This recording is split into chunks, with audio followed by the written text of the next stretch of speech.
Simple. விபூதி எடுங்க, எழுந்துரு. அதான் சொல்றேன், நீங்க இந்துவாவே இருங்க, இந்துவாவே இருங்க, விபூதி எடுங்கன்னு. அப்ப இங்க இருந்து கிளம்புங்க, முதல்ல இங்க இருந்து கிளம்புங்க. இன்னும் இங்க பார்க்க கூடாது உங்களை. அப்படி இருந்தா குங்கும விபூதி இட்டு நீங்க இருக்கணும். இருக்கிறதாண்டா அப்படி இருக்கணும். இருக்கிறதாண்டா அப்படி இருங்க, இல்லன்னா இங்க இருந்து கிளம்புங்க. நான் பேசுவேன், நான் தான் பேசுவேன், நான் தான் பேசுவேன். நான் என் வேலை இதான், என் வேலை இதான், என் வேலை இதான். இன்னொரு வாட்டி இங்க படிக்கிறது உட்காந்து பைபிள் படிக்கிறேன், அது படிக்க இங்க வந்தீங்களா அதான் சொல்லிட்டேன். நீங்க சின்ன வயசுல இருந்து இருங்க, இல்ல இதுல இருந்து பண்ணக்கூடாது.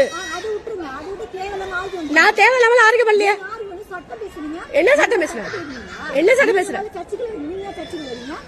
அப்படி எதுக்கு வர? நீங்க எதுக்கு வரீங்க? நீங்க எதுக்கு இங்க வரீங்க? நான் எனக்கு தேவையே இல்ல. நான் 10 நான் வந்து அததான் நான் சொல்றேன்.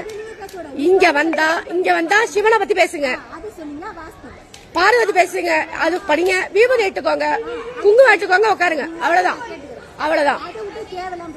நான் உனக்கு கோவம் வருதுல உங்களுக்கு. இங்க உட்காந்து எதையோ படிக்கிறீங்க. தேவையில்லை, இங்க பண்ணக்கூடாது, இங்க பண்ணக்கூடாது, இங்க பண்ணக்கூடாது. அவ்வளவுதான், போங்க. இனிமே இங்க பண்ணக்கூடாது. பாவரிக்கு உட்காந்து படிக்கிறாங்க, கிறிஸ்டின் உட்காந்து படிச்சுன்னு உட்காந்துருக்கு.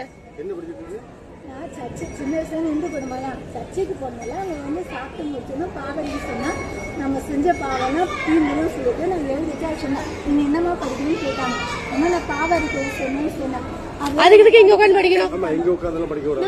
படிக்க மாட்டேன். அப்புறம் 4 நாளா படிச்சுட்டு இருக்காங்க. எனக்கு இன்னைக்குதான் பாக்குறேன். இல்ல தாசனா கேளுங்க, இங்க இருக்காங்கன்னா விபூதி எடுக்க சொல்லுங்க, குங்குமம் எடுக்க சொல்லுங்க. கோயில் கூட்டமா இனிமேல் இங்க வந்து இதெல்லாம் படிக்காதீங்க. நீங்க அப்படி படிக்கண்டா சர்ச்சில் போய் படிங்க. அது அவங்க எங்க வேணாலும் படிக்கிறானே அண்ணா, எங்க வேணாலும் படிக்கிறானே, இங்க படிக்க கூடாது. அவ்வளவுதானே.